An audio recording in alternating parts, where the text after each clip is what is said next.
Hello, everyone. Welcome back to Learn English with Listening. I hope you're all doing well and excited to learn something new today. If you're someone who wants to speak English fluently, confidently, and naturally, then this lesson is for you. Today, I am going to teach you how to think in English, which is one of the most important steps to becoming a fluent English speaker. We all know how frustrating it can be when we have to stop and translate sentences from our native language into English before speaking. It slows us down, makes us feel less confident, and often leads to mistakes. Wouldn't it be amazing if you could skip that translation process and just think in English from the start? Well, I'm here to tell you that it's possible. By following 4 simple stages, you can train your brain to think directly in English. And trust me, this will make a huge difference in how you speak. Before we start, don't forget to subscribe to Learn English with Listening if you haven't already. This way, you won't miss any of our lessons that will help you on your journey to speaking fluent English. Now, let's get into today's lesson, how to think in English. Stage 1. Think in verbs. The power of action words. The first stage of learning to think in English is to focus on verbs. Verbs are the action words in a sentence. They describe what's happening. Why do we start with verbs? Because action is all around us. And if we can think about what's happening in English, we can start forming sentences in our heads more quickly. Let's take an example. Imagine you are walking through New York City, specifically in Central Park. You see people everywhere, all engaged in different activities. What are they doing? Some people are running, others are talking. You see a dog chasing a ball, and someone is feeding pigeons. These actions are described using verbs: run, talk, chase, feed. By observing the actions around you, you can start thinking about them in English. This process of observing and identifying actions is something you can do anywhere, whether you're standing at a bus stop in London, waiting at a traffic light, or sitting in a cafe in Paris. There are always actions happening around you. For example, on a busy street in Tokyo, you might see people walking quickly, someone riding a bicycle, or a group of friends laughing. You can mentally note these actions in English: walk, ride, laugh. But what if you're at home, where there's not much happening?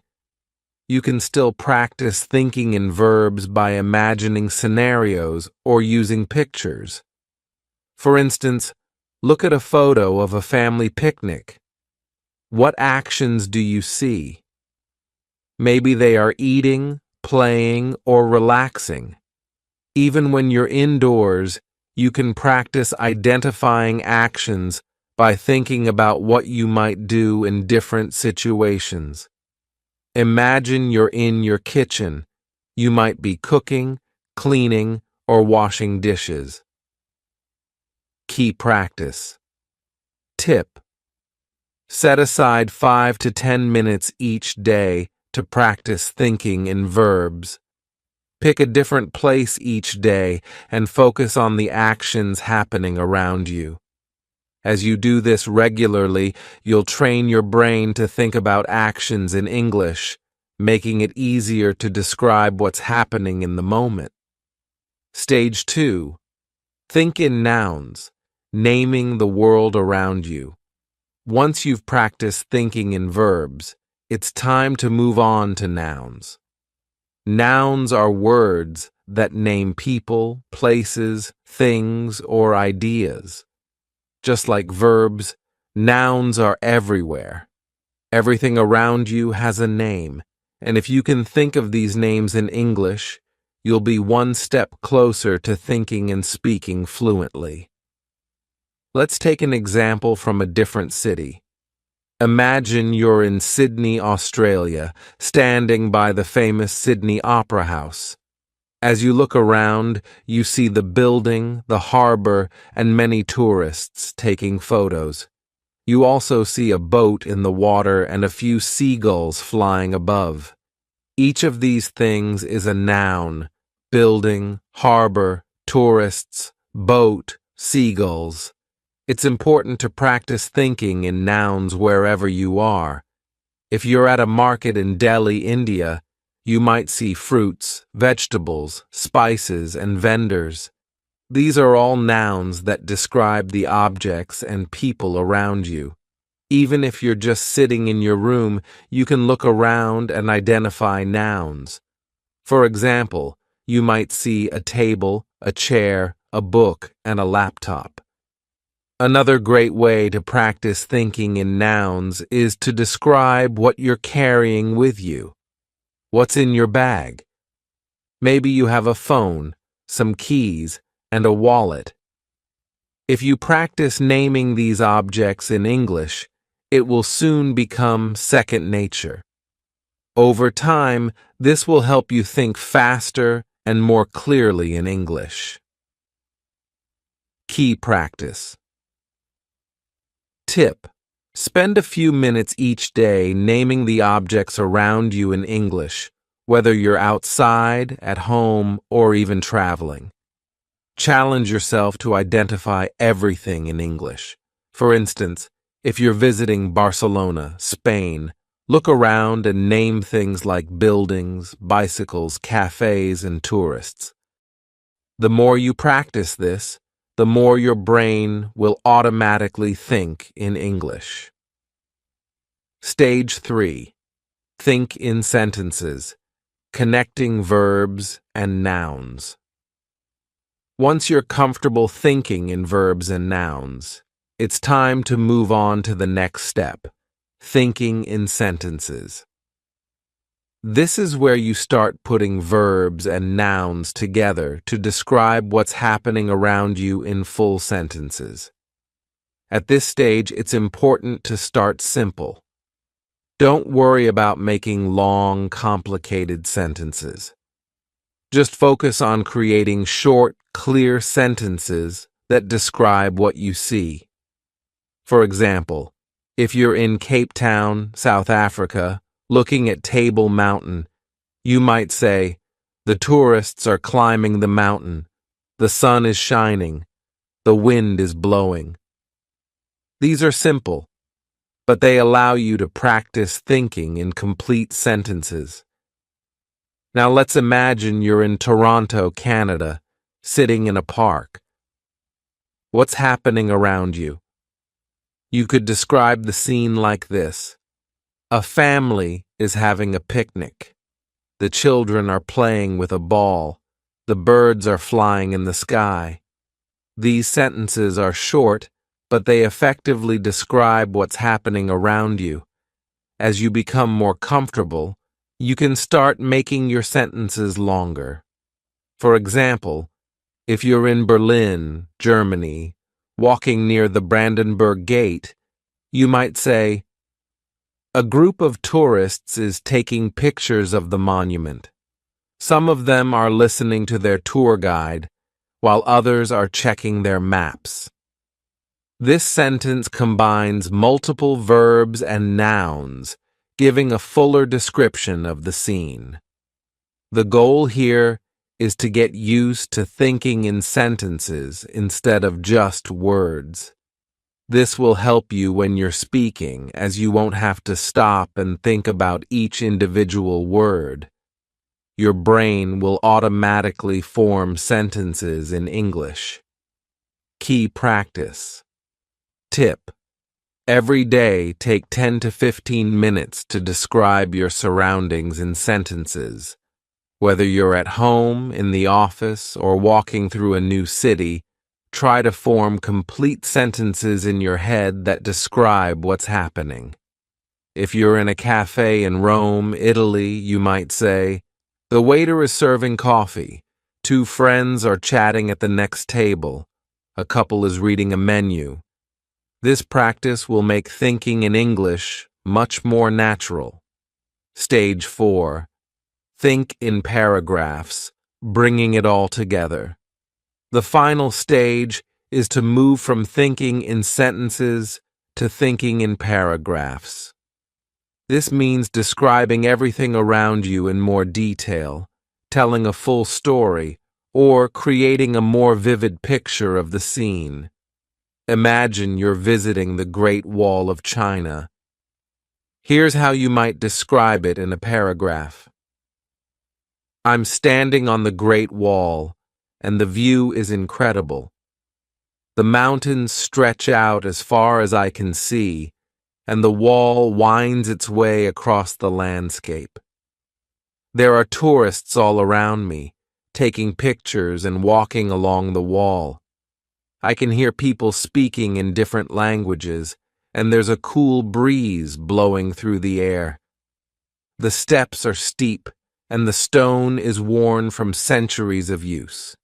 In this paragraph, you've combined everything: verbs, walking, speaking, nouns, tourists, mountains, wall, and sentences to create a full description of the scene. By practicing this, you'll start thinking in English more naturally, as you won't just be forming short sentences. You'll be able to describe things in full detail. Let's take another example. Imagine you're walking through a bustling market in Istanbul, Turkey. You might describe the scene like this. The market is filled with people, all busy shopping and bargaining with the vendors. This is how you can train your brain to think in English and speak more fluently. I can smell the spices in the air, and the bright colors of the rugs and textiles catch my eye. A man is selling tea from a cart, and groups of tourists are taking photos. The sound of people talking and laughing fills the air, and the atmosphere is lively and energetic.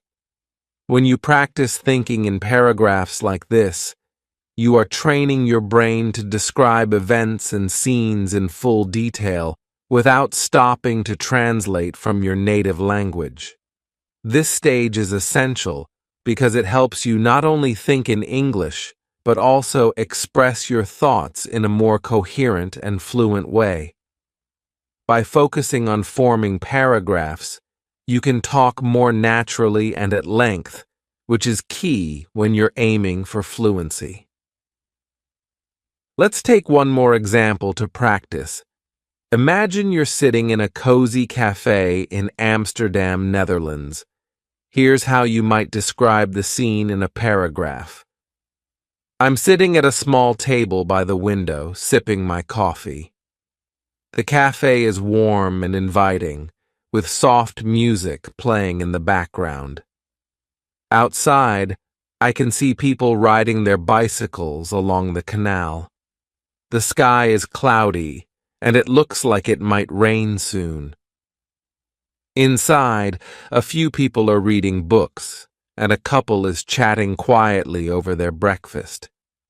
The smell of freshly baked bread fills the air, and the atmosphere is calm and peaceful. In this paragraph, you've combined all the elements, verbs, nouns, and sentences, to create a vivid picture of the scene.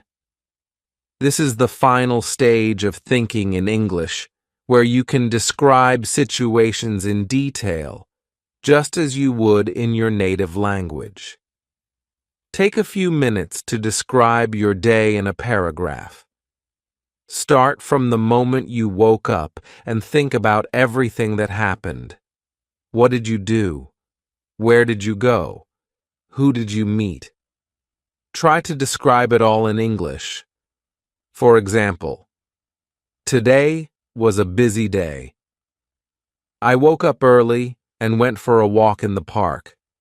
The weather was nice, and I saw a lot of people exercising. After that, I had breakfast at a small cafe. I ordered a cappuccino and a croissant. Later, I went to work and had a meeting with my team. We discussed our new project, and everyone had great ideas. In the evening, I met a friend for dinner at a restaurant. We had a great time catching up and talking about our week. This type of daily practice will not only help you think in English, but also improve your ability to recall and describe events in detail. Putting it all together.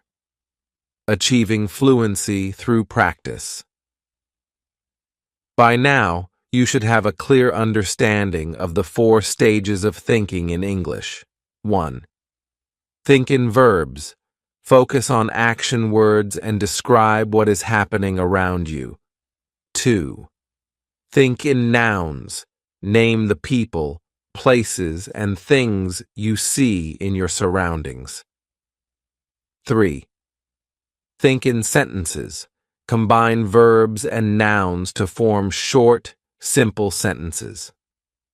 4. Think in paragraphs. Bring everything together to create detailed descriptions of scenes and events.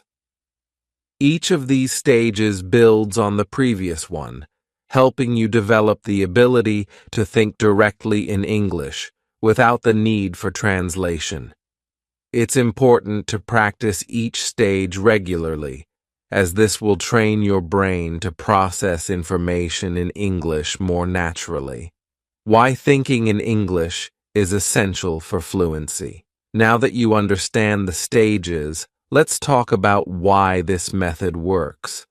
When you first start learning English, you likely translate from your native language. This is natural, but it creates a delay in your speaking.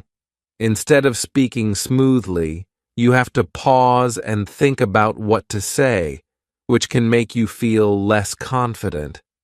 By practicing thinking in English, you eliminate that translation step. Your thoughts will naturally form in English, making your speech faster and more fluid. When you can think in English, you'll also find it easier to have conversations, express your ideas, and respond quickly in discussions.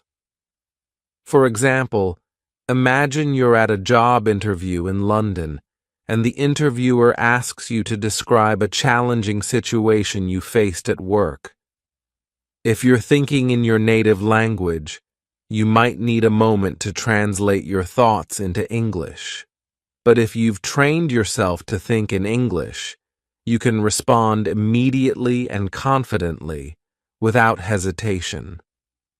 The same goes for everyday conversations, whether you're chatting with friends, giving a presentation, or even ordering food at a restaurant. Being able to think in English will make the process much smoother. Practical exercises to help you think in English. Now that you've learned the 4 stages, here are some practical exercises you can do to improve your ability to think in English. 1. Daily observations. Spend 10 to 15 minutes each day observing your surroundings and describing them in English. Whether you're on the bus, at the park, or walking through your neighborhood, challenge yourself to describe everything you see using verbs, nouns, and sentences. 2. Picture descriptions. Find a photo from a magazine, website, or your own photo album. Look at the picture closely and describe everything you see in English. For example, if you're looking at a picture of a beach, you could say, "The sand is white and the water is crystal clear. There are a few people swimming and some children are building a sandcastle. In the distance, I can see a boat sailing on the horizon." 3. Write a journal. At the end of each day, Write a short journal entry in English. Start by describing what you did that day, where you went, and who you met. As you practice, try to include more details in your descriptions. 4. Talk to yourself. If you don't have anyone to practice speaking English with, you can practice by talking to yourself. Pick a topic and try to talk about it for a few minutes. For example, you could describe your favorite movie, explain how to make your favorite dish, or talk about your plans for the weekend. 5. Set language challenges. Challenge yourself to think in English for short periods throughout the day. For example, set a timer for 5 minutes and commit to thinking only in English during that time. Gradually increase the time as you become more comfortable. Final thoughts. The road to fluency. Learning to think in English is a journey, and it requires patience and practice. The more you engage with the language, the more natural it will feel to think, speak, and express yourself in English. By following the 4 stages, verbs, nouns, sentences, and paragraphs, you'll build a strong foundation for fluency. Remember, the key to success is consistency. Practice every day, even if it's just for a few minutes, and you'll see improvement over time.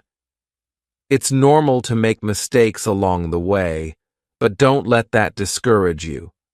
Every mistake is an opportunity to learn and grow. So, are you ready to take the next step on your English learning journey? Start practicing today, and soon you'll be thinking and speaking in English with confidence. You'll be thinking in English like a native speaker. Thank you for joining me in today's lesson on Learn English with Listening. Don't forget to like this video, subscribe to our channel, and hit the notification bell so you won't miss any of our upcoming lessons. Keep practicing, stay curious, and I'll see you in the next lesson.